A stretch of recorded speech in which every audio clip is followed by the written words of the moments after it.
मैंने किसी को धोखा नहीं दिया। अरे दिया है तुमने धोखा। एक नहीं, दोनों लड़कियों को धोखा दिया है।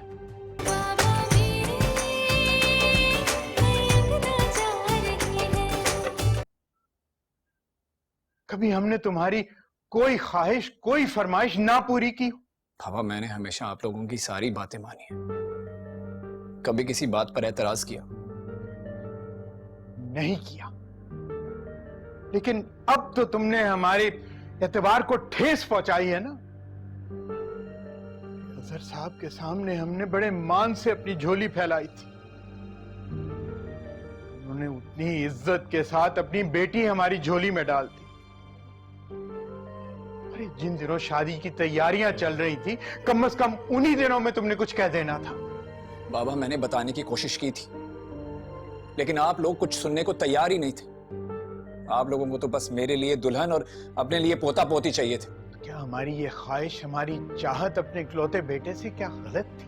बाबा, गलत नहीं थी, बिल्कुल भी गलत नहीं थी। और यही वजह है कि मैं इनकार नहीं कर सका। कर देना चाहिए था तुम्हें इनकार। इस बात का अफसोस तो ना होता ना कि आयशा की जिंदगी खराब हो गई।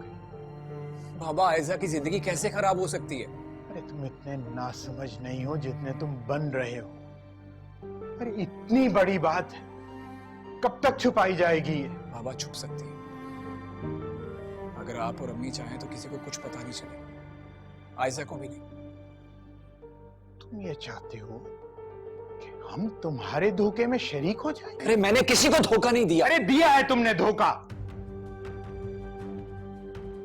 एक नहीं, दोनों लड़कियों को धोखा दिया है। अरे वहां जो तुम्हारी बेटी की मां बैठी हुई है, उसको क्या पता है कि तुमने यहां पर दूसरी शादी कर ली?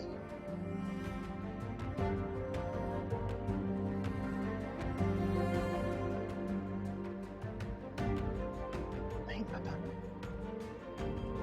वहां पर आयला को नहीं पता और यहां पर आयजा नहीं जानती। जब ये बात तुम्हारी माँ और मुझे पता चली थी तो दोनों अंदर से टूट गए थे। वो मासूम बच्ची, मासूम है।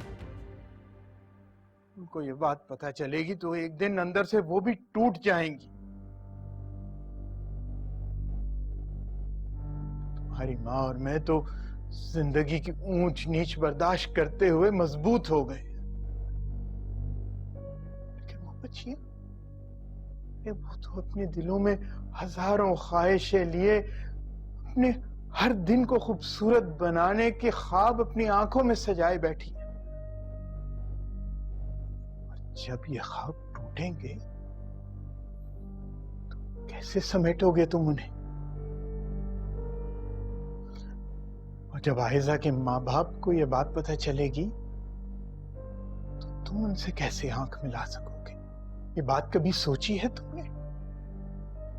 बाबा, बाबा मेरा यकीन करें, मैं आयशा को बहुत खुशियां दूंगा। तुम बाहर जाके रहोगी तो यहां आयशा कैसे खुश रहेगी? इतनी छोटी उम्र में किसी का शौहर परदेश जाकर रह जाए, वो कभी खुश नहीं रह सकती बेटा। उसके अलावा तुम्हारी वहां पर एक बेटी है, कल यहां पे तुम्हारी औलाद हो जाएगी। तुम दोनों को तुम झूठ के साए में कब तक पालते रहोगे? और जब तुम्हारी औलाद को यह बात पता चलेगी कि उनके वालिद साहब जो हैं वो 2 कश्तियों में सवार हैं, तो तुम कैसे उनसे नजरें मिलाओगे? खैर, इस वक्त तो तुम्हारी वहां जो बेटी है सिर्फ वही तुम्हारी मजबूरी है ना। बाबा, मैं आयला से भी बहुत मोहब्बत करता हूँ। क्यों धोखा दिया है तुमने उसे? क्यों दूसरी शादी की है तुमने यहां पर? मैं आपको कई बार बता चुका हूँ बाबा, ये सब कुछ मैंने आप लोगों की वजह से किया। अरे तुम अपनी बीवी और बेटी को यहां बुला के हमारे सामने खड़ा कर देते, तुम्हारी बात पर यकीन आ जाता। आयशा के रिश्ते के लिए हम बात ही ना बढ़ाते। पर क्यों नहीं बुलाया तुमने अपनी बीवी को यहाँ? वो यहाँ नहीं आ सकती, वो पाकिस्तान कभी नहीं आएगी। क्यों नहीं आ सकती? क्या मजबूरी है उसकी? उसका भाई उमर, जो अब 19 साल का है, आयला के वालिदैन की वफात के बाद उमर को आयला नहीं पाला। बहुत मोहब्बत करती है उससे। हमारी शादी से पहले उमर की तबीयत बहुत खराब रहती थी।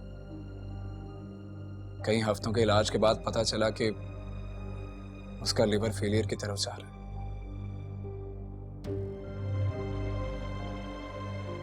डॉक्टर्स ने तो कहा था कि कमजोरी की वजह से उसका ट्रांसप्लांट मुमकिन नहीं है। अब आयला उससे बहुत प्यार करती है और मेरे साथ शादी भी आयला ने इसी शर्त पर की थी कि वो पाकिस्तान कभी नहीं आएगी अपने भाई को छोड़कर। कल रात को मुझे आयला का फोन आया था। उसने कहा है कि उमर की हालत बहुत खराब है, शायद अगले हफ्ते उसका लिवर ट्रांसप्लांट हो जाए। फिर ये कि डॉक्टर्स को उम्मीद है कि उमर को नई जिंदगी मिल सकती है, इसीलिए उन्होंने इतना बड़ा डिसीजन लिया है। अल्लाह उस बच्चे को शिफाए कुल्ली दे, ऑपरेशन कामयाब फरमाए। आमीन। सामने को मुझे कहते हैं जी हेरा मानी। सब्सक्राइब करें YouTube चैनल अगर आप ARY के ड्रामे देखना चाहते हैं और अपना बहुत ख्याल रखेगा। Thank you.